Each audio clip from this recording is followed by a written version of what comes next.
一個簡單嘅早晨儀式，令你保持更持久嘅青春。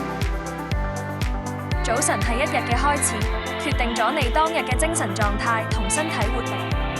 只要改變一個細微嘅習慣，就可以對健康帶嚟巨大影響。今日我哋就會揭示一個可以幫你保持青春同活力嘅秘密習慣。研究顯示，養成良好嘅早晨習慣唔單止可以改善心情，仲可以減慢衰老過程。呢個就係我哋最關注嘅重點，用簡單但有效嘅方法，令你嘅每一日都過得更健康。答案其實好簡單，每日朝早用5分鐘練習深呼吸。深呼吸唔單止可以促進血液循環，仲可以舒緩壓力，令身體進入修復模式，減少自由基對細胞造成嘅損害。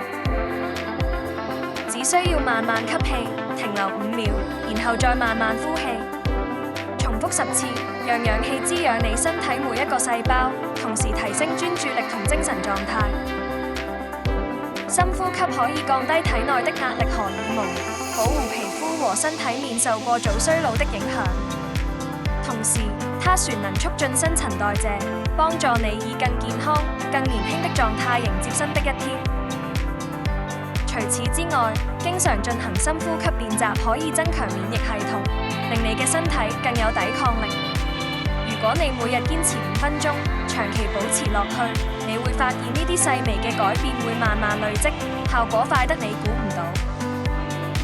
如果你渴望改善健康、保持青春，咁就由聽日朝早開始養成呢個習慣啦。只需5分鐘就可以輕鬆融入你日常生活入面。